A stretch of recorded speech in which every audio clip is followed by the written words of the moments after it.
Welcome into the Business on Purpose podcast. Scott Beebe, your host.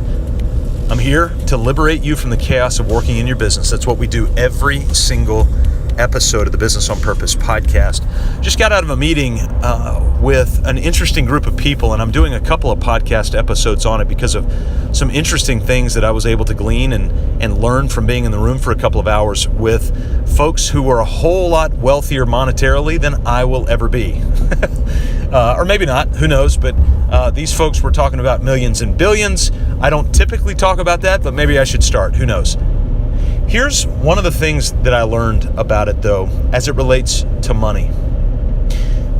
You know, it's interesting is we have installed the 5 bank account model for a lot of small businesses here in the last 8 to 9 months, taking after Mike Michalowicz's Profit First model that he lays out in his book, Profit First.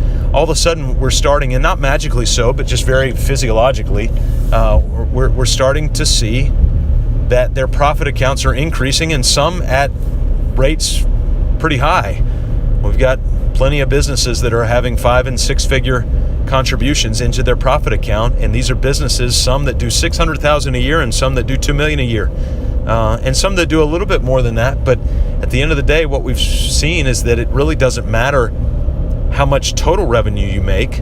What matters is what's the profit margin off that revenue, because that's what you'll actually use to do whatever it is that you're going to do with it.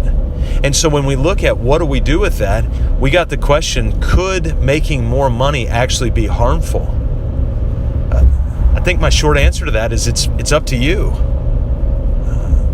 And that's really the way we've got to look at this, because the money that has been brought into your realm, into your kingdom, if you will, that money is there to be stewarded. That money sits. It doesn't move. It's immovable unless something or someone outside of it moves it.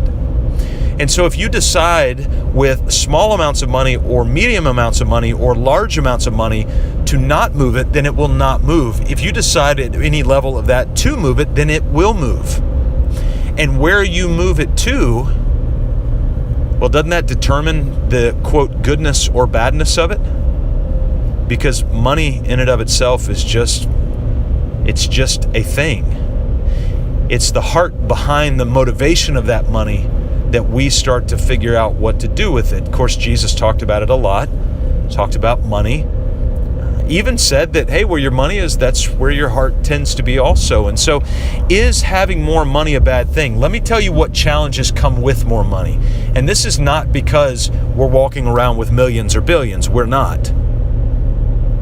But I'm sitting in a unique position where I'm starting to see people who are walking around with hundreds of thousands and millions. No billions yet, or at least that I know of. They're not coming to talk to me.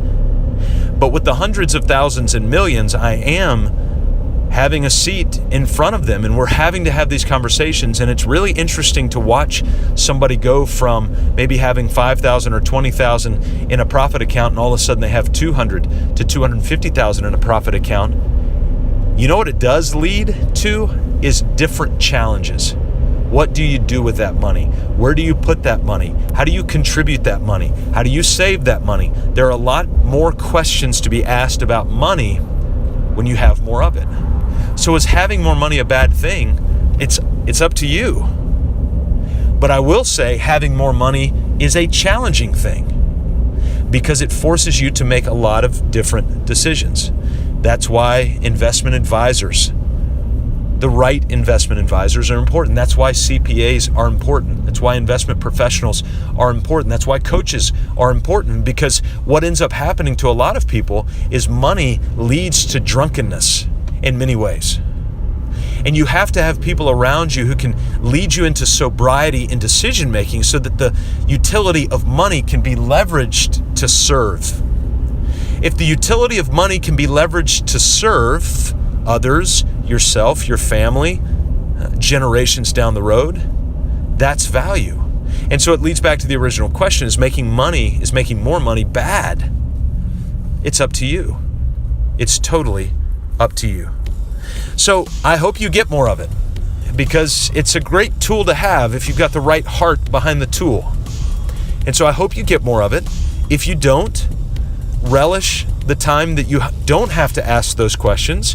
I realize that you're asking other questions. If you do have money, relish the times that you do have to ask those questions.